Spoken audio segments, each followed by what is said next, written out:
Libera, senza filtri né censure, la tua radio.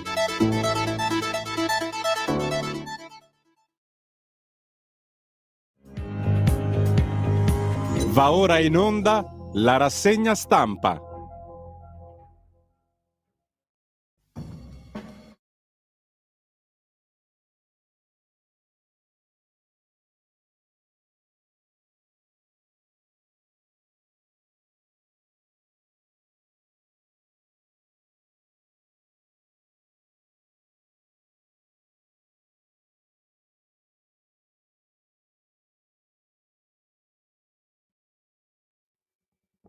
Radio Libertà, di nuovo in onda, diamo subito la linea per la rassegna stampa a Giulio Cainarca. Grazie a Federico Borsari in regia, un cordialissimo saluto a tutte le ascoltatrici e a tutti gli ascoltatori. Sono le 7:31, è martedì 27 giugno. Questa mattina tocca iniziare con una notizia purtroppo luttuosa. È venuto a mancare una persona che conoscerete in molti, Paolo Zara. Da tanti anni collaborava con noi per la rubrica Folk e Country Club che andrà in onda credo ancora la puntata che aveva appena registrato per domenica prossima dalle 22 alle 23. Il nostro amico Paolo, che è il simbolo di tanti che hanno fatto e fanno questa radio, che vive di tantissimi contributi esterni, è venuto appunto a mancare, ce l'hanno comunicato i figli. Il funerale sarà giovedì alle 11, poi saremo più precisi sul luogo. Lo ricorderanno in tanti e lo ricordiamo con grande affetto anche tutti noi. Paolo Zara. Domenica comunque credo possiate sentire la puntata che era già in programmazione dalle 22 alle 23. Folk e Country Club proponeva, oltre al country e al folk, tanta musica popolare da tutto il mondo. Ciao Paolo. E data questa brutta notizia, andiamo come al solito alla prima pagina dell'agenzia ANSA di stamani. L'apertura è ancora sulla guerra in Ucraina e Putin, i nostri sono rimasti fedeli, non hanno spaccato il paese, la rivolta sarebbe stata soffocata comunque, ha detto il presidente russo. Domani il discorso di Lukashenko, Prigozhin resta sotto inchiesta, avvistato a Minsk. Biden ha invitato Giorgia Meloni alla Casa Bianca in luglio. Per la bomba nella caserma a Fossano, Alfredo Cospito condannato a 23 anni, ricalcolata la pena, il procuratore generale voleva l'ergastolo, ma sottolinea Cospito non c'è nessuna prova contro di noi, poi vedremo qualche articolo su questa storia. Giorgia Meloni ha detto stop al lassismo sulla droga, dire che ci sono droghe che possono essere usate è un inganno, fanno male tutte senza distinzioni. Il ministro Valditara, ci sarà un ripensamento sul voto di condotta, in generale per il voto di condotta non bastano gli ispettori, interverremo anche su questo tema. Ci sono un paio di interviste sui quotidiani che poi vedremo. Auto esplosa a Napoli, è morta la ricercatrice del CNR, Maria Vittoria Prati, 66 anni, era a bordo dell'auto sperimentale, le sue condizioni erano apparse da subito gravissime. E poi sempre dall'ANSA in prima pagina, nel 2022 sono stati minacciati 326 sindaci e peraltro il dato più basso in 10 anni. L'incendio e l'intimidazione più frequente, la Sicilia è la regione più colpita.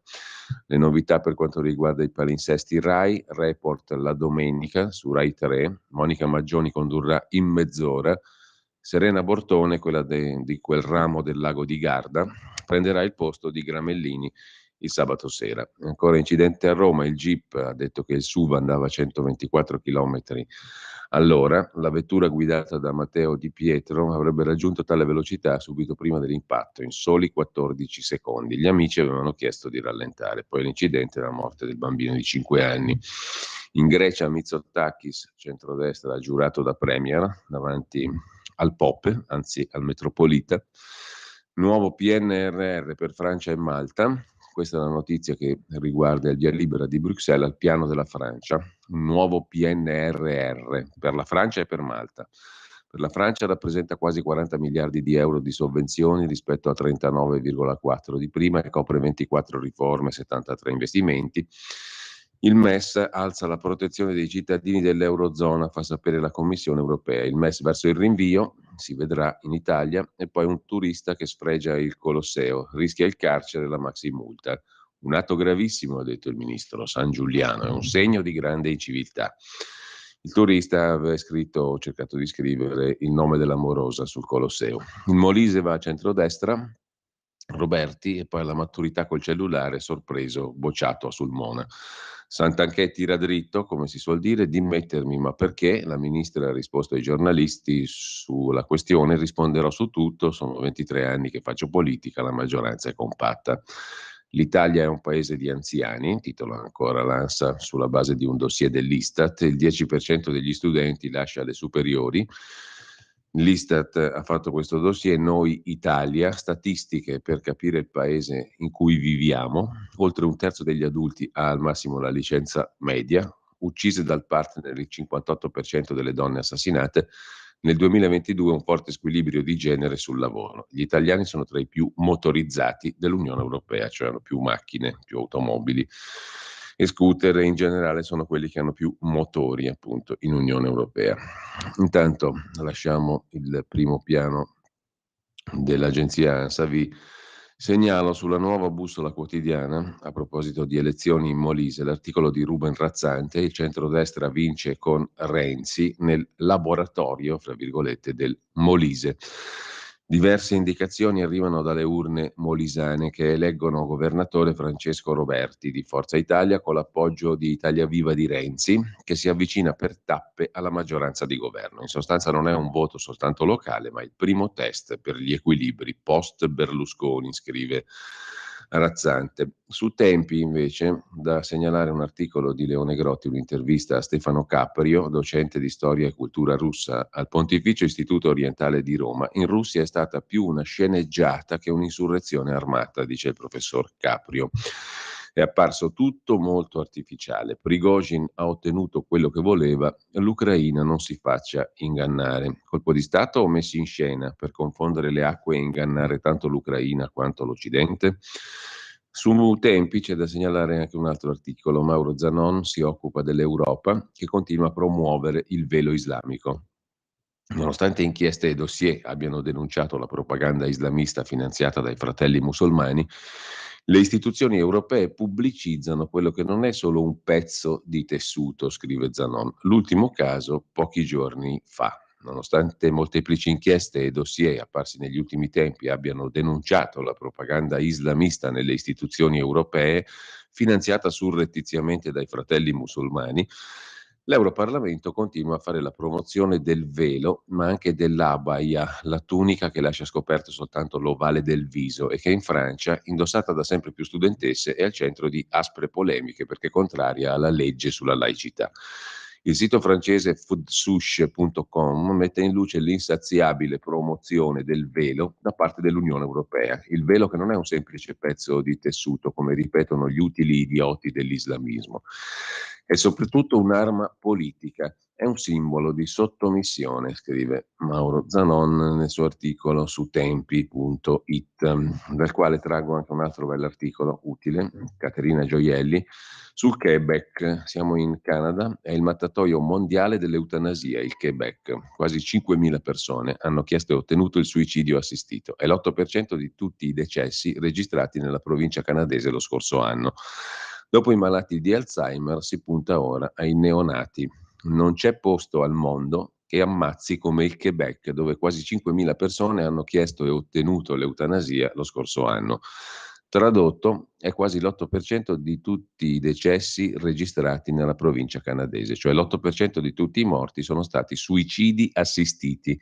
Saranno molti di più grazie al disegno di legge approvato il 7 giugno, 103 voti favorevoli, 2 contrari, 1 astenuto, per consentire ai malati di Alzheimer o affetti da altre malattie neurodegenerative di depositare disposizioni anticipate di trattamento prima che la loro capacità mentale venga compromessa al punto da non essere in grado di presentare una richiesta formale di eutanasia, appaltando di fatto a qualcun altro quel famoso diritto all'autodeterminazione in nome del quale si è sdoganata l'eutanasia nel 2015 fino a superare in Quebec il numero di decessi in Olanda e Belgio, dove la morte assistita è stata depenalizzata oltre 20 anni fa.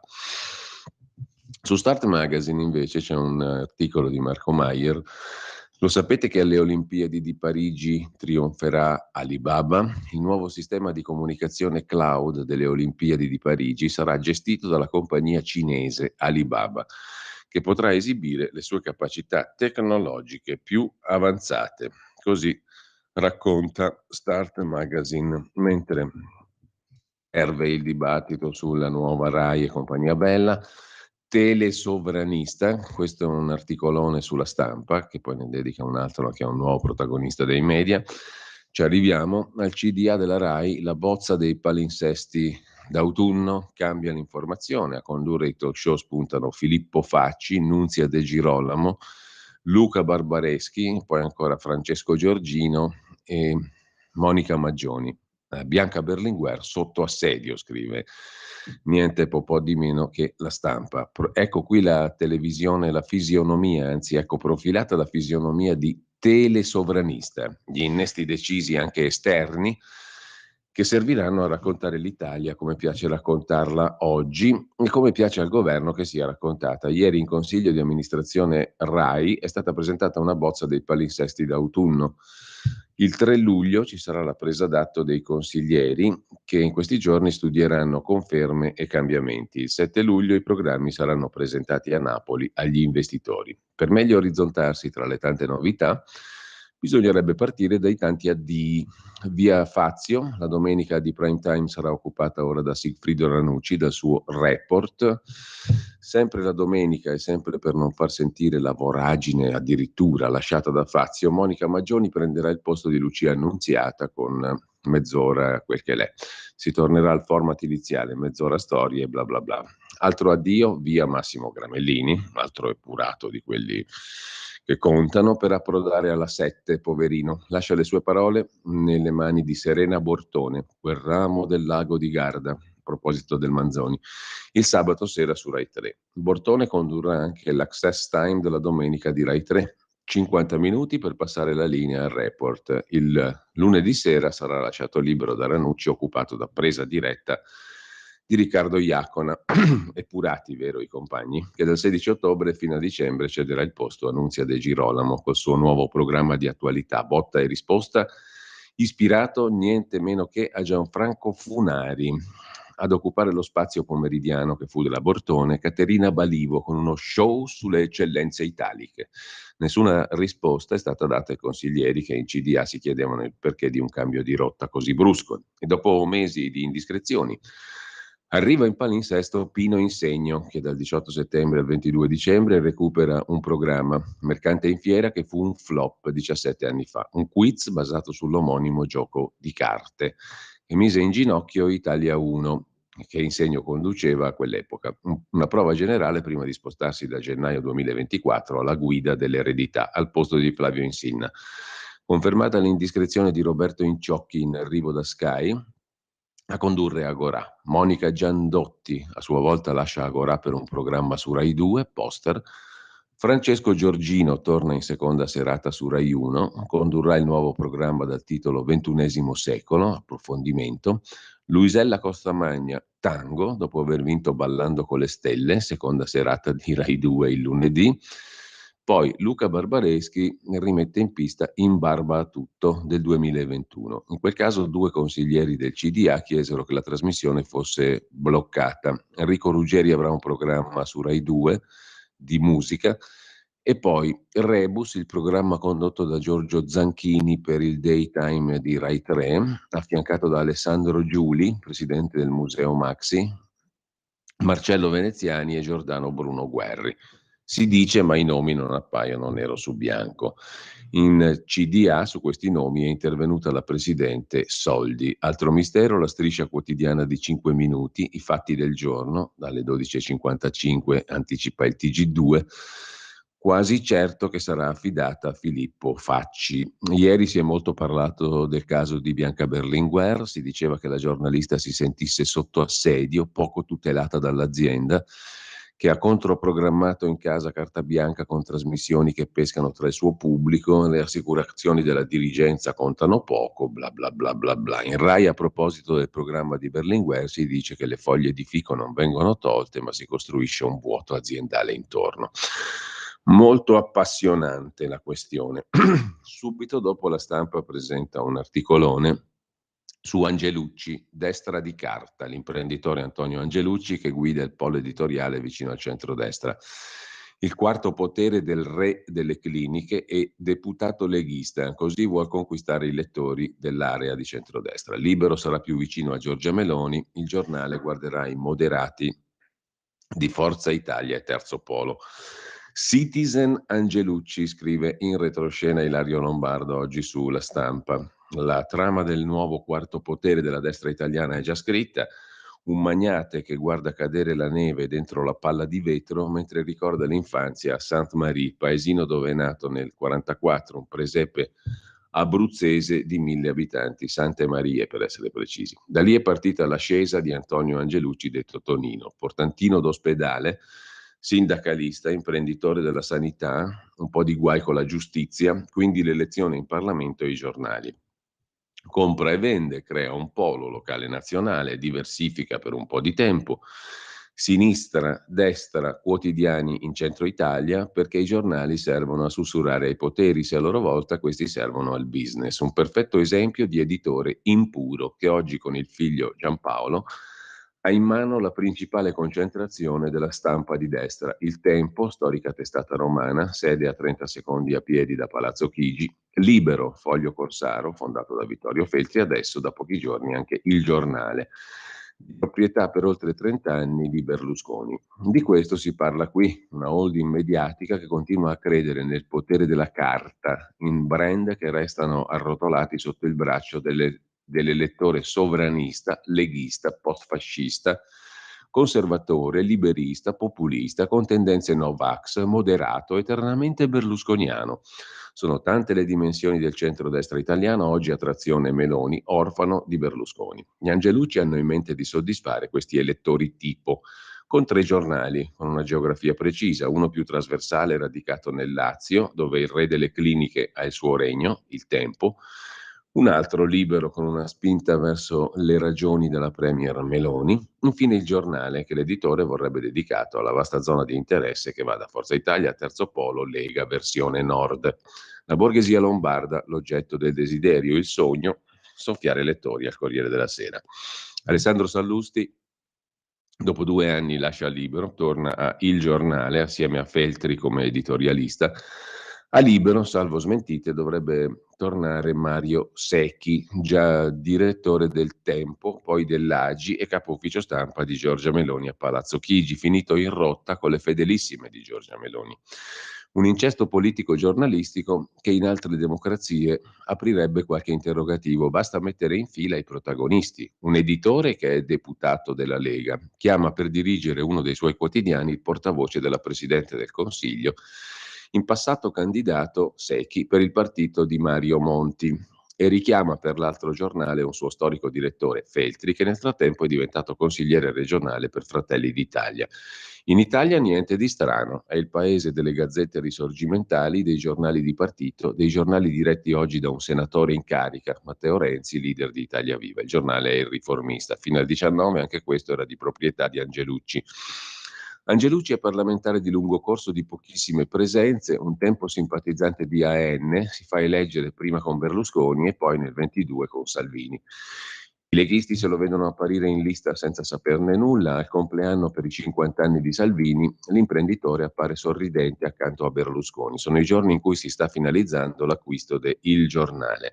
Nicola Porro fa un video, è vice direttore del giornale Porro, il punto in comune è sempre lo stesso. Denis Verdini, grande amico di Angelucci, oggi agli arresti domiciliari, ex senatore, ex braccio destro del fondatore di Forza Italia, papà della fidanzata di Salvini, anche lui con un passato, Verdini, non felicissimo di editore. Come con i giornali, Angelucci fa i conti con i partiti, diversifica, sta nella Lega ma non vuole grane con la Premier di Fratelli d'Italia, mette alla guida di Libero un direttore che Salvini non gradisce. L'uomo non ama sentirsi dire no. Dentro Forza Italia si racconta una storia, conclude la Stampa. È il 2018, si stanno componendo le liste per le elezioni. Angelucci, che è deputato azzurro già da 10 anni, ha voglia di ricandidarsi per la terza volta, ma Licia Ronzulli, al tempo ascoltatissima da Berlusconi, non ne vuol più sapere di quell'amico di Verdini. I voti sono in calo, gli spazi saranno ristretti, ci sono altre bocche da sfamare. Tonino Angelucci cerca Berlusconi, fatica a trovarlo. Il telefono non era più nelle mani del padre padrone del partito. Gli rispondono: le passiamo l'onorevole Ronzulli. E Angelucci risponde: no grazie, non parlo con le infermiere. Finisce che l'imprenditore riesce a parlare con Berlusconi, pare grazie a Gianni Letta, e viene eletto in Parlamento. 5 anni dopo cambia partito, passa alla Lega, ma resta in famiglia nel centrodestra. Nell'improvvisa campagna elettorale dell'estate scorsa spunta anche il figlio, Giampaolo. Meloni, in crescita da mesi, è data per vincitrice, c'è spazio per diversificare le candidature. Gli Angelucci ci provano, l'idea è infilare il rampollo nelle liste di Fratelli d'Italia, ma è Giorgia Meloni a quanto pare a frenare. Mo non possiamo avere il papà eletto in un partito e il figlio in un altro. Così si conclude l'articolo della Stampa sugli Angelucci, destra di carta. A proposito invece di anticipazione, poi vediamo velocemente le prime pagine e poi con noi avremo alle 8:30 per un focus anche sulle cose di Russia Gianluca Savoini, che abbiamo già ospitato diverse volte dopo la sua vicenda giudiziario-politica. In ogni caso, prima vi segnalo un articolo sugli statigenerali.com a proposito di un mostro che calcola anche ciò che l'uomo non capisce. L'articolo di Katerina Tsepok-Ruzhinska, a proposito di Russia: la vita moderna è strettamente legata ai computer, la tecnologia classica ha già raggiunto i suoi limiti e gli scienziati sono alla ricerca di nuove direzioni che possono dare una svolta rivoluzionaria all'informatica. Si parla qui del computer quantistico, molto più efficiente di qualsiasi cosa sia stata creata finora. Un computer così complesso che è difficile capirlo, perché non usa più il sistema binario, dove ci sono lunghissime serie di 0 e di 1 che compongono le sequenze, ma il sistema quantistico, che è tridimensionale. Se in aritmetica 1 più 1 fa 2, se si vuole fare un calcolo quantistico bisogna sommare a 2 tutte le posizioni occupate nello spazio dalla fonte di energia che ha scatenato la domanda e quelle da cui è arrivata la risposta. Quindi 1 più 1 dà ogni volta un risultato diverso e qui le cose si fanno interessanti, spaventose, inquietanti. Stiamo entrando in un mondo in cui un oggetto fondamentale per la nostra sopravvivenza non potrà più essere riparato dall'uomo. Il giorno in cui decideremo di utilizzare un computer quantistico o dotare la nostra casa della capacità di controllarci, secondo i principi della fisica quantistica, dovremo completamente affidarci all'intelligenza artificiale, l'unica in grado di comprendere e riparare sistemi così complessi. E non c'è bisogno di guardare un film di fantascienza per temere un cambiamento di questa portata. Un mostro che calcola ciò che l'uomo non capisce, il computer quantistico e l'intelligenza artificiale. Infine vi segnalo, così brevemente, giusto per curiosità culturale, politica, costituzionale, un bell'articolo di Jacopo Rossi Lucattini su Atlantico Quotidiano. Non è vero che il Regno Unito non ha una Costituzione. Dalla Magna Carta ad oggi, 8 secoli di storia costituzionale inglese. L'approccio anglosassone, quello europeo continentale e l'importanza cardinale dell'habeas corpus. Bell'articolo anche su Italia Oggi, sulla Danimarca, piccolo, piccolissimo paese, non è vero che bisogna essere grandi per essere al top, e qui infatti l'economia è al top. Scendono gli Stati Uniti, la Danimarca si conferma al primo posto della classifica della competitività mondiale fatta dall'Institute for Management Development, l'IMD, tra le più importanti business school del mondo, che ogni anno dalla Svizzera stila la graduatoria della competitività economica. L'Unione Europea avanza senza Francia e Germania. Ti aspetti gli Stati Uniti oppure la Cina e invece l'economia più competitiva al mondo è quella della Danimarca, secondo l'IMD. Lasciamo con questo appunto anche Italia Oggi, andiamo a vedere le prime pagine dei quotidiani. Avvenire apre con la lotta di potere a Mosca, è il titolo d'apertura, dopo le vicende Putin-Prigozhin, il discorso di Putin alla nazione, e poi il Consiglio d'Europa che chiede di porre fine agli accordi con la Libia, L'Italia deve smettere di mettere in pericolo vita e sicurezza dei migranti, facilitandone l'intercettazione e il ritorno in Libia, dove subiscono violazioni dei diritti umani. L'ha detto la commissaria per i diritti umani del Consiglio d'Europa, Dunja Mihatovic. Poi Meloni contro la droga, lotta senza quartiere. Le croci sulle vette delle montagne sono segni di fede, il CAI, la politica e il sentire diffuso, dopo la notizia dell'abolizione delle croci. Corriere della Sera apre con Putin che ritorna, non ci spaccherete, avrei soffocato la rivolta, tra i Wagner ci sono anche patrioti. Prigozhin ha detto non era un golpe, gli Stati Uniti fanno sapere, noi non siamo coinvolti. È una guerra tra bande, dice il sottosegretario Fazzolari, governo italiano. Poi sulla droga Meloni contestata, non mi fermo, basta lassismo. I giudici ricalcolano la pena a Cospito, niente ergastolo, 23 anni. Poi c'è la foto in prima pagina sul Corriere della Sera del tizio che ha cercato di incidere sul Colosseo il nome della fidanzata. Rischia fino a 5 anni di carcere, 15.000 euro di multa. Il ragazzo che con una chiave ha sfregiato il muro del Colosseo. È stato ripreso mentre incideva il suo nome e quello della fidanzata. Lo sdegno del ministro San Giuliano. Va trovato e punito. E rischia appunto il carcere. Dal Corriere della Sera passiamo al Fatto Quotidiano di Marco Travaglio. L'apertura è sulla vicenda Santanchè, conti e bugie, 10 punti che Santanchè deve spiegare giovedì alla Camera, le domande del Fatto Quotidiano sullo scandalo Visibilia, i debiti con il fisco, i conti truccati, la cassa integrazione Covid, il manager pagato dal Senato, la russa double face e i TFR dei dipendenti. Mentre tra gli altri titoli Putin che in TV smonta la brigata Wagner e Prigozhin che delude i fan italiani. In un breve discorso Putin intima ai mercenari di arruolarsi o di riparare in Bielorussia, mentre Prigozhin sostiene che il suo non era un golpe ma soltanto una protesta. Il ministro Crosetto dice di ignorare il caso Santanchè, scrive il Fatto la frase sopra la testata, poi accusa pezzi di istituzioni e giornalisti e minaccia dossier per tutti. Crosetto crede di essere in Sud America, scrive il Fatto Quotidiano. Il testamento di Berlusconi a Bogotà, eredità del Bunga Bunga, il lascito a Dinunzio, scrive ancora il Fatto in prima pagina, per saperne qualcosa di più, pagina 4. Il lascito scritto all'amico Marco Dinunzio. Nel 2021 Silvio avrebbe donato ville caraibiche, barche e 2% di Fininvest all'uomo delle liste civetta di Forza Italia. Vedremo. Intanto, sempre dal Fatto in prima pagina, Meloni ha cacciato il portasilenzi Secchi in 3 mesi, un bilancio deprimente quello per il neodirettore di Libero, in pectore. Giorgia Meloni caccia Mario Secchi, il portasilenzi è durato 3 mesi, malgrado il suo ego smisurato è andata malissimo, isolato e impacciato, di lui si ricorderà solo la farsa di Cutro.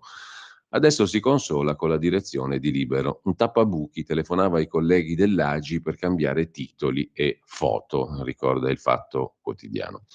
Sempre dal Fatto Quotidiano, i cementificatori di Milano, Parco e Maxi Piramide, logistica e resistenza, scrive il Fatto in prima pagina. L'articolo sulla questione del Parco Sud, in particolare le speculazioni edilizie a Milano, a pagina 14 del Fatto di oggi. Un regalo da 15 milioni per stravolgere il Parco Sud. Acno Group, multinazionale della logistica, ha presentato un progetto per costruire un grande business park su 645.000 metri quadrati di aree agricole nel Parco Sud Milano. In cambio ha promesso 15 milioni di euro ai comuni interessati all'ente parco da destinare alla realizzazione di opere di riqualificazione ambientale. E infine, sempre dalla prima pagina del Fatto, qualche riga del commento di Marco Travaglio dedicato a Matteo Renzi, il cheerleader, il povero metto, scrive Marco Travaglio, che è passato in 9 anni dal 40,8 al 2%, ha partorito con comprensibili sforzi un pensierino, ha detto ieri Renzi. Chiederemo in commissione di vigilanza di sapere se chi va in TV a difendere Putin, personaggi alla Orsini Travaglio, sono mai stati pagati da carta bianca e dalle altre trasmissioni del servizio pubblico. Se l'invasore deve essere difeso dagli invasati, va bene, ma non con i nostri soldi.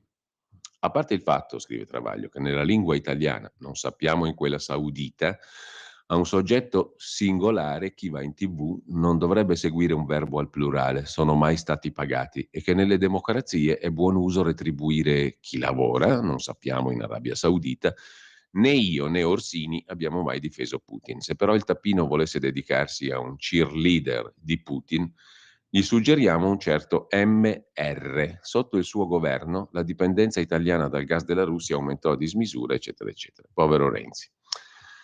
Ce l'ha Travaglio con lui oggi. Dal Fatto però passiamo al giornale, apertura del giornale dedicata alla Meloni antidroga e poi la Russia dal caos alla farsa. Prigozhin dice che non era un golpe, poi vedremo l'articolo di Gian Michele Sin.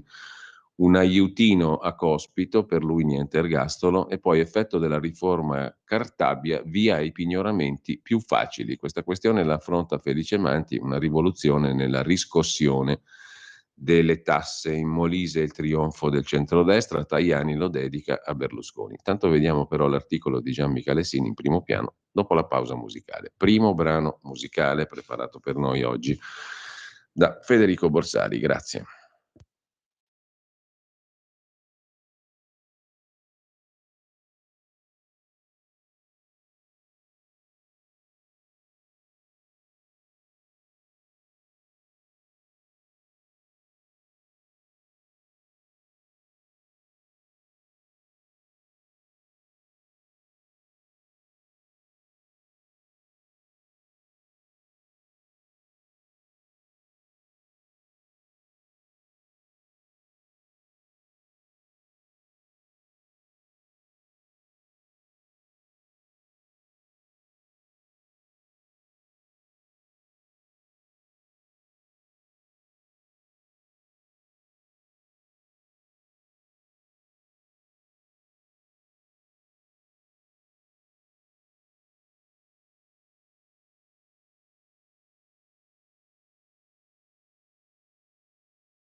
Morì oggi, il 27 giugno del 2015, all'età di 89 anni, un violoncellista britannico, Dennis B. Gay.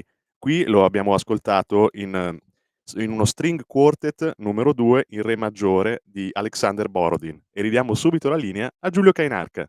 Grazie Federico, eravamo a pagina 2 del giornale con il pezzo di Gian Michele Sin, pronto a risorgere o condannato a scomparire? Il mistero Prigozhin è ancora lontano dall'essere risolto, scrive Michele Sin, e lo dimostrano gli opposti effetti generati dalle notizie sulla mancata chiusura delle indagini su Prigozhin e poi in serata da un clamoroso audio di 11 minuti diffuso dallo stesso Prigozhin in cui il leader dei mercenari rilancia buona parte delle accuse ai vertici del Ministero della Difesa e spiega di aver lanciato la marcia su Mosca per protestare contro lo scioglimento delle sue milizie. Non è stato un golpe, ma una marcia per la giustizia, dice Prigozhin, aggiungendo che la mossa non serviva a prendere il potere e rovesciare il governo, ma a denunciare la cattiva conduzione delle operazioni militari in Ucraina e soprattutto a preservare le attività della brigata Wagner, condannata a cadere vittima degli intrighi di un Ministero della Difesa pronto a integrarla nell'esercito dal 1° luglio.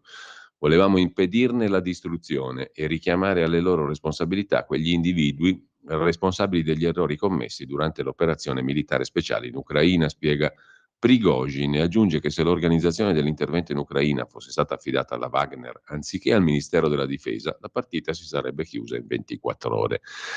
Ma la vera domanda, osserva Michele Sine, è quale sia la relazione tra la diffusione di quell'audio e le notizie che in mattinata davano per certa la mancata archiviazione dell'inchiesta per ribellione armata. Prigozhin l'ha reso pubblico in un atto di estrema difesa o si è semplicemente sentito libero di far sentire le proprie ragioni?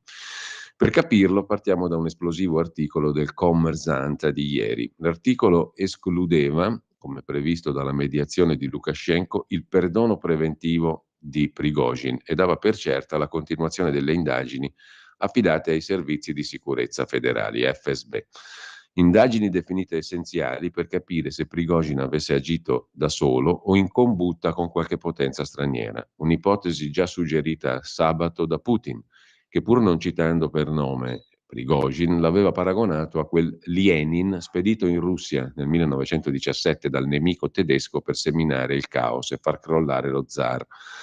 Prigozhin potrebbe venire accusato di fare il gioco del nemico americano. L'ipotesi di uno zampino nemico, sollevata tra le righe anche da fonti più o meno ufficiali, come la TASS, è stata contemplata ieri anche dal ministro degli esteri Lavrov, secondo il quale i servizi segreti americani apparentemente speravano che l'ammutinamento del 24 giugno in Russia avesse successo, mentre il presidente Macron vedeva nella rivolta un'occasione per cercare la sconfitta strategica della Russia. Il fatto che un esponente di primissimo piano del Cremlino come Lavrov abbia usato la sua prima comparsa pubblica dopo gli eventi di venerdì e sabato per ipotizzare un complotto straniero ha fatto pensare a molti che il destino di Prigozhin fosse segnato, un'ipotesi ridimensionata dallo stesso Lavrov, che poi ha rivelato di aver ricevuto dall'ambasciatore degli Stati Uniti a Mosca assicurazioni formali sulla completa estraneità di Washington. In tutto questo restavano ieri aperte le illazioni sul luogo in cui si sarebbe ritirato Prigozhin e sarebbero confluiti i circa 25.000 uomini della brigata Wagner. Questi altri interrogativi hanno trovato parziale risposta poco prima della diffusione dell'audio di Prigozhin. A metà pomeriggio fonti giornalistiche bielorusse rendevano noto l'avvistamento di Prigozhin presso il Green City Hotel di Minsk. Quasi contemporaneamente un canale Telegram della Wagner pubblicava un post intitolato "Riguardo al ridispiegamento della Wagner". Nel post si vede una cartina sormontata da una freccia rossa che partendo da Bakhmut gira alle spalle di Kharkiv, entra in territorio russo e si posiziona nei territori bielorussi a nord di Kiev. Insomma, sia la cartina sia il presunto avvistamento di Prigozhin fanno capire che alla fine l'accordo, sottoscritto con la mediazione del presidente bielorusso Lukashenko, verrebbe rispettato trasformando la Bielorussia nel nuovo territorio operativo della compagnia militare privata e del suo capo. La scottante questione Wagner-Prigozhin sarebbe stata risolta insomma trasferendola dalla scacchiera di Putin a quella del bielorusso Lukashenko. Un presidente risultato alla fine più succube che mediatore, scrive Gian Michalessin sul Giornale, Putin torna a parlare, rivolta senza futuro, il ministro della difesa Shoigu si mostra in TV. Sul tema c'è anche da segnalare, sempre sul Giornale, a completamento del quadro, il pezzo di Fausto Biloslava, pagina 4, che però è più focalizzato sull'Ucraina. L'esercito ucraino ha attraversato il Dnipro, i russi in ritirata, adesso la Crimea è a soli 80 chilometri. Le truppe ucraine intensificano le incursioni sulla sponda est del fiume a Kherson. L'allarme degli uomini di Mosca su Telegram: abbiamo perso una fetta di terra, i nemici aumentano. Avanzata ucraina anche nel Donetsk. Zelensky visita il fronte. Sul Giornale c'è poi l'intervista di Andrea Muratore a Sergio Romano, anziano commentatore del Corriere della Sera, ma soprattutto memoria storica di tante vicende russe, per aver fatto per tanti anni l'ambasciatore proprio in Russia, oltre che negli Stati Uniti. Putin sembra defilato. Mentre la brigata Wagner marciava su Mosca, è praticamente sparito, dice l'ex ambasciatore Sergio Romano. Mosca sta preparando il dopo Putin. Il futuro del potere in Russia? Il presidente russo non è più un uomo solo al comando, ma le transizioni sono complesse, cambierà il paradigma. Le formazioni mercenarie, armate come un esercito, si affiancano e si contrappongono ai militari regolari. Dopo le mosse di sabato, Prigozhin non è di sicuro una figura fuori dai giochi. Con lui dovremo fare i conti in futuro, prevede Sergio Romano. Con questo lasciamo anche il Giornale, facciamo in tempo a dare un'occhiata anche al Giorno, quotidiano nazionale, Giorno, Nazione e Resto del Carlino, che apre con un'intervista al ministro dell'istruzione Valditara. Riforma del voto in condotta, ridare autorevolezza ai docenti, più valore al giudizio sul comportamento, alloggi anche per gli insegnanti, per i docenti. Pagina 2, pagina 3, l'intervista al ministro Valditara: più peso al voto in condotta, l'autorevolezza dei professori è il primo obiettivo, troppi insegnanti aggrediti, serve più rispetto, garantita la difesa legale dello Stato e poi un piano casa contro il caro affitti per aiutare i docenti, cellulari in classe soltanto per la didattica. La sospensione va ripensata, se lascia il ragazzo a casa può frequentare persone poco raccomandabili, sia meccanismi di cittadinanza attiva che favoriscano un vero recupero con il riscatto del giovane. Così il Quotidiano Nazionale sintetizza l'intervista al ministro Valditara. Il Mattino di Napoli mette tra le altre cose in prima pagina la cronaca: da Ischia, 12enne fa arrestare il padre violento, botte alla mamma, poi l'arrivo dei carabinieri, lei minimizza, ma la ragazzina accusa, prendetelo. Dal Mattino passiamo al Tempo di Roma, altro flop, Conte Schlein, le elezioni in Molise, naufraga il campo largo, PD e 5 Stelle con la sinistra di Fratoianni, il candidato di centrodestra Roberti stravince e diventa governatore della regione. Arriva il nuovo codice della strada di Salvini e poi anche qui il ministro Valditara: crediti per la guida sicura, crediti a chi studierà per una guida sicura. Dobbiamo spiegare che finiscono in carcere, si rovinano la vita, dice il ministro, ma soprattutto il Tempo si occupa, pagina 2, del nuovo codice della strada, stretta sui monopattini e l'alcol, per i neopatentati vietate le automobili di grossa cilindrata prima che siano trascorsi 3 anni dalla patente. Il testo conta 18 articoli.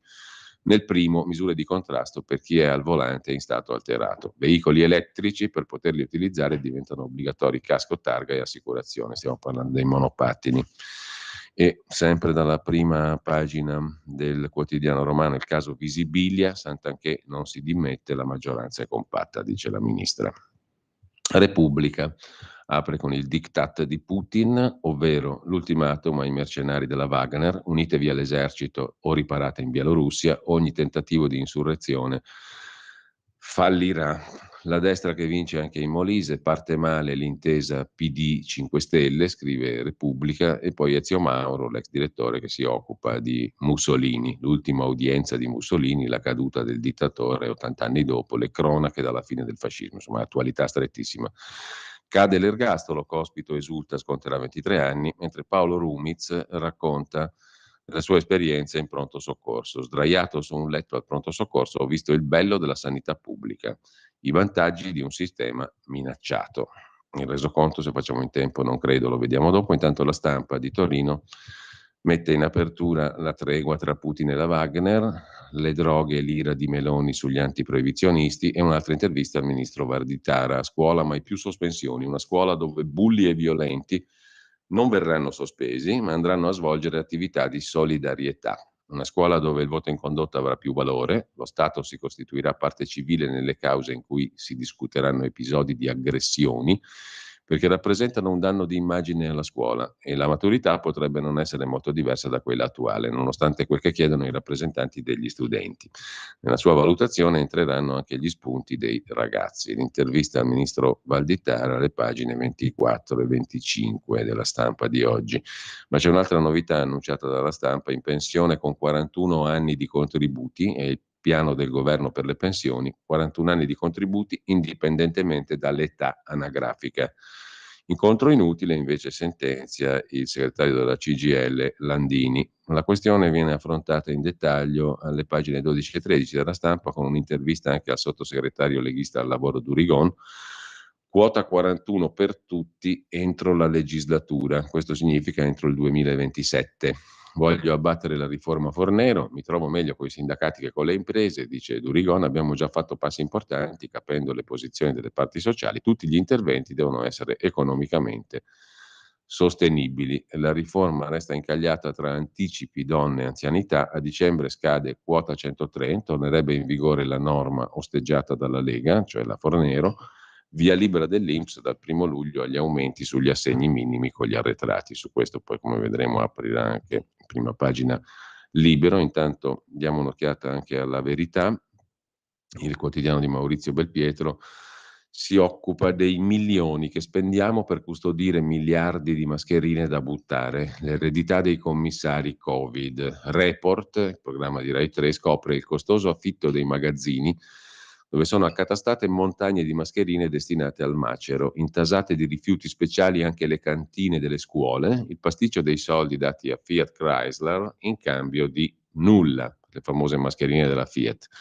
Putin scompare per riorganizzare la sua catena di potere e poi, sempre in tema di sanità, Magrini, l'ex direttore dell'AIFA, l'Agenzia del Farmaco, Nicola Magrini, fece pagare dall'AIFA il progetto che faceva capo a lui. Conflitto di interessi, denuncia oggi la Verità. L'ex direttore generale dell'AIFA, l'Agenzia del Farmaco, Magrini, finanziò un progetto editoriale nel cui board, consiglio di amministrazione, figurava egli stesso e che riceveva il sostegno di aziende come Pfizer e AstraZeneca. Nel progetto era coinvolto anche Antonio Giacomo Maria Addis, funzionario dell'AIFA che ha da poco lasciato l'ente. Quasi certo anche l'addio di Anna Maria Marata, che non avrebbe gradito l'altolà del CDA dell'AIFA alla rimborsabilità della pillola contraccettiva. La pandemia dello spreco, in tema di Covid, non appassiona i giudici. Serve una commissione parlamentare di inchiesta, scrive Maurizio Belpietro. A centropagina invece è Stefano Graziosi a riflettere sul golpe mancato in Russia, che si ritorce contro Zelensky. Gli Stati Uniti temono che una guerra civile in Russia faccia cadere le armi nucleari in mano ai mercenari e non vogliono indebolire il presidente. Ma questo obiettivo cozza con il sostegno a oltranza a Kiev, cioè in qualche modo meglio Putin di Prigozhin, sarebbe la posizione statunitense.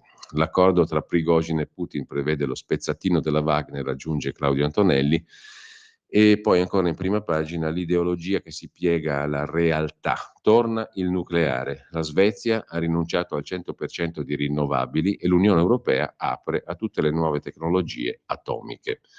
Chiudiamo con Libero, l'apertura è dedicata alle pensioni, appunto, Sandro Iacometti se ne occupa. Da luglio assegni più alti tra aumenti e arretrati, scattano le maggiorazioni. Oltre 2 milioni di cittadini riceveranno bonus fino a 300 euro. Per gli ultra 75 anni 40 euro al mese in più. Capiamo che la voglia di dare una sberla al governo è tanta, forse anche quella di sfruttare lo sfacelo delle opposizioni per tentare la cavalcata politica, ma prima o poi, scrive Sandro Iacometti, Maurizio Landini dovrà farsene una ragione. Il sindacato non può scioperare contro aumenti di stipendi e pensioni, soprattutto se vanno a gonfiare le tasche della fascia più debole della popolazione. Questo in sintesi. ciò che contiene la svolta, o meglio, quella che Libero chiama una svolta, aumenti per le minime, 6 mesi di arretrati, il 1° luglio arrivano le pensioni più alte, scatta l'ulteriore tranche di incrementi prevista in manovra, per gli importi più bassi rialzi fino a 40 euro al mese, conteggiando il pregresso il bonus sfiora i 300 euro. Le percentuali di rivalutazione. Lo scatto si aggiunge alle rivalutazioni ordinarie, da dicembre le minime sono passate da 525 a 572 euro, per i pensionati ultra 75 anni l'assegno arriva a 600 euro. E scrive Sandro Iacometti, le somme saranno insufficienti, inadeguate a fronteggiare l'inflazione, forse anche troppo esigue per consentire a chi sta in difficoltà di tirare un sospiro di sollievo, ma mentre Landini continua a minacciare fuoco e fiamme, le buste paga al di sotto dei 35.000 euro sono cresciute grazie al taglio del cuneo fiscale di importi fino a 100 euro al mese. Ora tocca alle pensioni, non quelle robuste e sostanziose come quelle dei sindacalisti, ma quelle minime, che fino a dicembre erano ancorate alla cifra di 525 euro. La prima boccata d'ossigeno è arrivata con la rivalutazione agganciata all'inflazione, che le ha portate a 563 euro. Dal 1° luglio scatteranno ulteriori maggiorazioni, perché il governo, che affama i poveri, ha deciso che per quest'anno gli assegni più bassi saranno adeguati al 101,5% del caro vita, che diventa il 106 per chi ha compiuto 75 anni. Per il 2024 sarà il 102,7 per tutti, senza distinzione di età. Gli incrementi riguarderanno tutti i trattamenti al minimo, che sono circa 2 milioni. Per i pensionati più giovani, tra virgolette, l'importo dell'assegno passerà a 572 euro. Per gli ultra 75 anni si arriverà a 599 euro. Il complesso calcolo e tutto l'insieme lo trovate a pagina 2 di Libero. Di spalla effetto Schlein, altro voto, altro schianto, il Molise al centrodestra. Vittorio Feltri che si occupa degli esperti che sulla guerra sparano balle. Andrea Morigi, la vittoria islamica, Olimpiadi a Parigi senza alcolici. Francesco Specchia sulla scuola più severa. Valditara boccia i professori buonisti, scrive Specchia in prima pagina. Il voto in condotta deve essere ripensato, ha detto il ministro, attaccando la decisione di promuovere i ragazzi che spararono a una professoressa. Un messaggio diseducativo, dobbiamo ridare autorevolezza alla figura del docente. Dare 9 a chi ha sparato è diseducativo, dice il ministro Valditara. C'è l'autonomia delle scuole, quindi sono stati mandati gli ispettori per capire se gli scrutini sono stati coerenti con i regolamenti interni, ma ci dovrà essere un ripensamento sul significato e sul ruolo del voto in condotta. E con questo torniamo in prima pagina su Libero, giusto per segnalare anche la questione della croce sulle vette italiche. Una croce sopra l'appunto di Filippo Facci. Le croci delle vette che il CAI vorrebbe levare sono una fake news dovuta a un titolo sbagliato del Corriere della Sera. Il CAI non l'ha mai proposto, benché io legga dell'argomento da una vita. Sono un alpinista e un mangiapreti. Assicuro che lassù nessuno o quasi vede delle croci, ma solo una segnalazione della cima che altrimenti non è facile individuare. Non sono crocefissi, sono pali incrociati, magari talvolta elaborati, ma che non li associano al divino neanche i tanti cattolici che ci si appendono e ci si arrampicano per fare foto. Possono essere degli obrobri, il santuario in cemento sul Resegone, il dinosauro di 3 metri per 6 su Monte Pelmo, la croce di 30 metri in Valcamonica che nel 14 crollò e uccise una ragazza, ma ha ragione Reinhold Messner, basterebbe non costruirne di nuove, che poi è un falso problema perché di vette inviolate in Italia non ce ne sono. Se poi spunta una Madonnina, e lo dico da anticlericale, si è così affaticati che non si distingue tra statuette, bandiere tibetane, pile di sassi, tutta roba che c'è già. Lassù non si brama un dio, ma un panino. Sui monti più alti spesso non c'è niente, tipo il Monte Bianco, oppure di croci ce ne sono 2, come sul Cervino. Serve per distinguere le vette italiana e svizzera. Insomma, ci sono 327 croci sulle Alpi, 68 sugli Appennini, ma ancora nessuna crociata, scrive Filippo Facci. Con questo andiamo adesso a vedere un attimo anche alcuni degli articoli di oggi, ve li segnalo rapidamente, tra 7 minuti dovremo poi collegarci alle 8.30 con Gianluca Savoini, vi segnalo su Avvenire. Siamo a pagina 5, un viaggio nel cuore malato del Libano, che neanche i libanesi riconoscono più. Una bella pagina curata da Camille Eid, i prezzi esposti ai supermercati in Libano sono indicati solo in dollari, si allarga la forbice sociale tra chi può permettersi di acquistare le merci e chi invece vede polverizzati i propri capitali. 93.000 lire libanesi sono necessarie per un dollaro americano. Dal default finanziario alle pesanti ripercussioni della pandemia Covid, dall'esplosione al porto di Beirut all'immobilismo istituzionale, un mix micidiale che ha sfigurato il volto del paese, un paese allo sbando, il Libano. Invece su Avvenire c'è una notizia che riguarda Milano, avrà il Tribunale dei brevetti. Ieri l'annuncio del ministro Tajani, una buona notizia per l'Italia, un riconoscimento per Milano. Milano sarà la sede della terza sezione del Tribunale europeo dei brevetti, con deleghe su farmaceutica, agroalimentare e moda. Anche il sindaco Sala parla di un grande lavoro congiunto, il presidente Fontana simbolo di innovazione.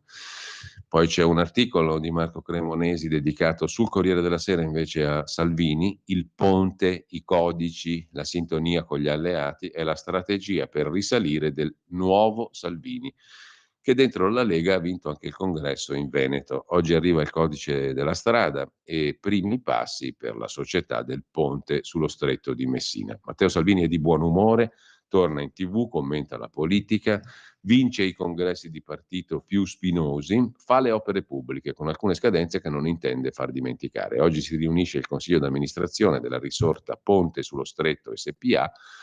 Sempre oggi approda in Consiglio dei Ministri il nuovo codice della strada su cui Salvini ha investito moltissime energie. Il 1° luglio entra in vigore il nuovo codice degli appalti, su cui Salvini molto si è speso, fin dai giorni del primo governo Conte, attraverso innumerevoli confronti con sindaci e governatori. Ieri il ministro ha anche ricevuto una delegazione di talent manager e influencer. L'idea è quella di ricevere proposte, arricchire il testo, che sarà un disegno di legge, non un decreto, per sottolineare l'apertura ad altri contenuti. Infine, le elezioni in Molise sono vinte. Insomma, c'è di che raccogliere il seminato, come dice un suo fedelissimo.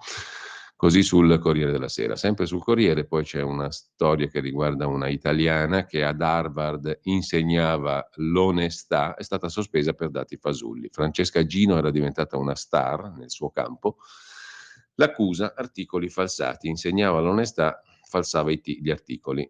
Invece c'è da segnalare ancora sul Corriere della Sera di oggi la vicenda della prof assente da 20 anni da scuola, falso, racconta la stessa insegnante, Cinzia Paolina Delio, docente in una scuola superiore di Chioggia, destituita dal suo incarico, in 24 anni non si è presentata al lavoro per 20 anni, la Cassazione ha confermato la sua inettitudine all'insegnamento durante gli unici 4 anni di servizio, però che io sia assente 20 anni da scuola è falso e lo dimostrerò, dice la stessa prof. È tutta una barzelletta, 20 anni di assenza su 24 sono una barzelletta, dice la professoressa di 56 anni, originaria di Reggio Calabria, dal 2006 nel nord-est, destituita dalla Cassazione. Leggendo la sentenza, l'assenteismo non è la causa della destituzione, lo è invece l'incapacità didattica. Ciò che è stato scritto è privo di senso, non ho fretta, lento pede, dicevano i latini.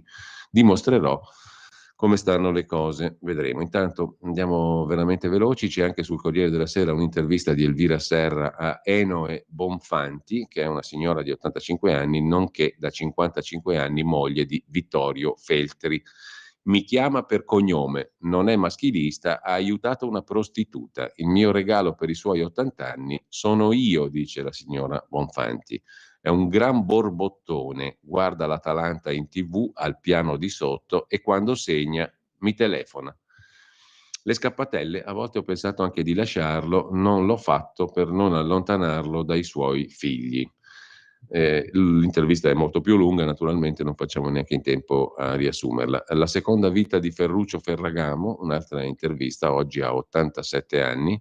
A 10 anni papà mi faceva inchiodare le casse con le scarpe per le star, ora vivo tra i vigneti con 130 cavalli, le api e un gregge di pecore, racconta Ferragamo. Sul Fatto Quotidiano invece c'è l'articolo dedicato a Mario Secchi, ma l'abbiamo visto prima, a Milano il regalo da 15 milioni per stravolgere il Parco Sud.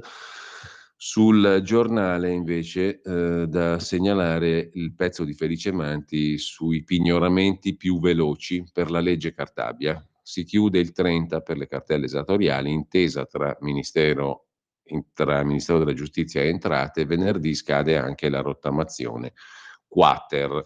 Ira dei commercialisti, scadenza ingiusta, così si calpestano le regole e sulle banche dati troppi rischi. Il cantiere fisco non si ferma, ma le riforme iniziano già a prendere forma. Venerdì chiude la rottamazione quater delle cartelle, le domande si possono presentare solo online, fatte salve le zone di Emilia Romagna, Marche e Toscana colpite dal terremoto, per cui c'è tempo fino al 30 settembre. Pignoramenti più veloci per la legge Cartabia. E poi, sempre dal primo piano, ma del quotidiano Il Giorno, il commissario per il post alluvione in Emilia Romagna, oggi la nomina, in pole position c'è il generale Francesco Paolo Figliuolo, che ha gestito l'emergenza Covid e vanta buoni rapporti con Bonaccini. In corsa anche Bertolaso. Da Palazzo Chigi, dice il governatore Bonaccini, un silenzio paradossale. Sul quotidiano Il Giorno, invece, siamo a Torre Santa Maria, Sondrio. Troppi cervi, scatta l'abbattimento, ma così i cerbiatti moriranno di fame. È l'ente protezione animali, l'ENPA, che lancia l'allarme sul piano di contenimento dei cervi in Valmalenco. I cuccioli non sono ancora stati svezzati, questa scelta li condanna. Già catturati i primi esemplari adulti, partono i ricorsi degli animalisti. Con questo ci fermiamo per la pausa delle 8:30 e poi ritorniamo con Gianluca Savoini.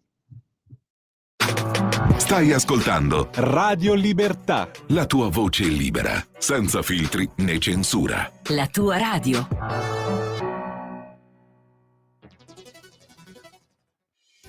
Quotidiano di Sicilia, il quotidiano d'Italia, l'informazione che ribalta i luoghi comuni, una vera visione dei fatti, l'Italia vista da sud.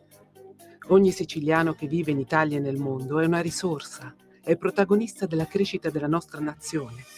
Dai forza alla crescita della nostra isola, abbonandoti al QDS digitale più archivio a soli 99 euro annui. Quotidiano di Sicilia, il quotidiano d'Italia, una scelta di valore.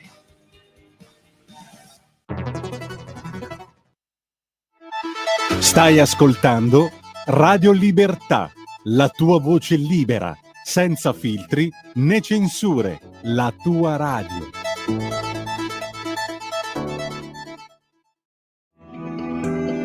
Il meteo.it presenta le previsioni del giorno.